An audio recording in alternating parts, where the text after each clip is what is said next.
کہ دارالعلوم دیوبند کا موقف وہی ہے جو مولانا سید ارشد مدنی صاحب نے بیان فرمایا ہے۔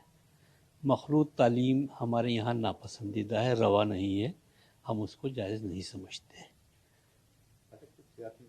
ہاں، لڑکیوں کی جہاں تک تعلیم کی بات ہے، وہ علیحدہ ان کے ادارے بنا کر ان کے لیے اعلیٰ تعلیم کا نظم کیا جانا چاہیے۔ مولانا سید ارشد مدنی نے یہ کہا ہے، تو ہم کہتے ہیں کہ لڑکیوں کی تعلیم ہونی چاہیے، لیکن علیحدہ تعلیم ہونی چاہیے۔ مخلوط تعلیم کے سلسلے میں مولانا سید ارشد مدنی نے جو بیان دیا ہے، دارالعلوم دیوبند کا بھی وہی موقف ہے۔ ہاں، ہمارا ماننا بھی یہی ہے کہ کو ایجوکیشن جو ہے، مخلوط تعلیم جسے کہتے ہیں، وہ مضر ہے، نقصان دہ ہے، فائدہ نہیں ہے، اس کا نقصان زیادہ ہے۔ ہم اصل میں یہ مانتے ہیں کہ کسی چیز کو جو بنانے والا ہے، جو مینوفیکچرر ہے، ٹرم اینڈ کنڈیشنز جو ہوتی ہیں، رول اینڈ ریگولیشن وہی بتاتا ہے۔ تو اللہ نے ہمیں بنایا ہے اور اس نے رول اینڈ ریگولیشن جو فکس کر دیے ہیں وہی ہمارے لیے فائدہ مند ہے، اس کے خلاف جائیں گے تو نقصان ہے۔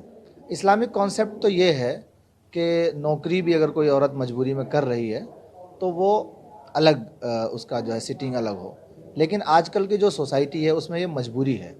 تو مجبوری میں اب وہ اگر پوچھا جائے کہ بھئی مجبوری میں کوئی عورت نوکری کر رہی ہے تو وہ کیسے کرے گی، تو ہم کہتے ہیں کہ وہ اپنا لباس، اپنا اسٹائل، ساری چیزیں چینج کرے گی۔ جو شریعت اس کو جس چیز کی اجازت دیتی ہے ان اجازتوں کے ساتھ وہ سوسائٹی میں سروائیو کرے۔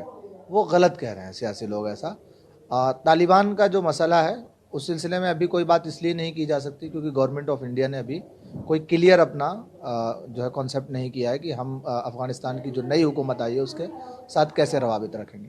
لیکن ایسے کسی آرڈر کو جو شریعت کا آرڈر ہے، آپ اسے کسی مطلب غلط کانٹیسٹ میں نہیں کہہ سکتے کہ بھئی یہ آتنکوادی جو ہے کانٹیسٹ ہے یا جو ہے طالبانی چیز ہے، نہیں، یہ شرعی ہے۔ میں نے بتایا جو ہمارا بنانے والا ہے، جو ہمارا رب ہے، جو اللہ ہے، جو ہمارا مینوفیکچرر ہے، اس کی ٹرم اینڈ کنڈیشن ہے بھائی یہ، اور وہ ٹرم اینڈ کنڈیشن ہم مانتے ہیں کہ وہی ہمارے لیے فائدہ مند ہے اور وہی ہمارے لیے اس کے خلاف جائیں گے تو وہ نقصان دہ ہے۔